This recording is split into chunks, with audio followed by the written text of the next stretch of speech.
جو برٹین کی پرنسس ہے جو کہتی ہے کہ اسلام سے زیادہ خوبصورت کوئی مذہب نظر نہیں آتا. میں امریکہ کی ڈاکٹر ماریا کا قول پڑھتا ہوں جنہوں نے کہا کہ اسلام نے جو عورتوں کو سمان دیا ہے اس کا ظاہری ثبوت یہی ہے کہ قرآن کریم جو اس کی مذہبی کتاب ہے اور جس میں سارے علوم موجود ہے اس میں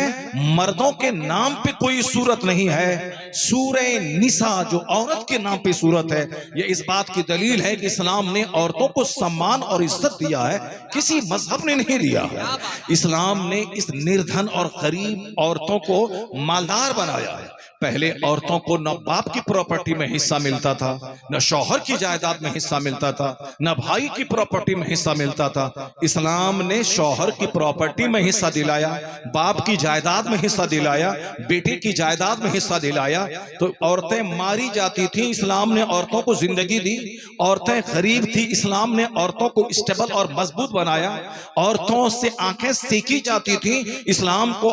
قانون حجاب دے کر ان کی عزت کی حفاظت اسلام نے کی. وہ کہتی ہیں ساری دنیا گواہ ہے, میں نے اسلام کو پڑھ کر, اسلام کو سمجھ کر, اسلام نے جو عورتوں کو سمان دیا ہے اس سمان کو محسوس کر کے میں کلمہ پڑھ کر مصطفیٰ کی کنیزوں میں داخل ہوتی ہوں. ایک پڑھی لکھی عورت جو دنیا کی سب سے اعلیٰ تعلیم یافتہ عورت ہے, اس کے کلمہ پڑھنے کا مطلب ہے کہ کروڑوں عورتوں کے دماغ میں اسلام کی محبت ڈال دینا. اس میں کوئی حجاب کھینچ کر کے اسلامی قانون کو دبا نہیں سکے گا, بلکہ پوری دنیا میں ایک سگبگاہٹ ہے کہ آنے والے وقت میں کروڑوں عورتیں ہیں جو کلمہ پڑھ کر کنیز فاطمہ بننے والی. اس بات کو آپ گرہ باندھنے کے 1,500 سال ہو گئے. اسلام کو اگر دبنا ہوتا,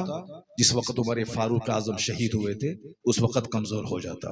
اسلام کو اگر دبنا ہوتا, عثمان غنی جب اپنے گھر میں شہید کر دیے گئے اس وقت اسلام کمزور ہو جاتا. اگر اسلام کو ختم ہونا ہوتا جب مولا علی شہید کر دیے گئے اس وقت اسلام ختم ہو جاتا. جب اسلام کو ختم ہونا ہوتا جس وقت رسول پاک کے چہیتے نواسے امام حسین کی لاش کو گھوڑے کی ٹاپوں سے رون دیا گیا اس وقت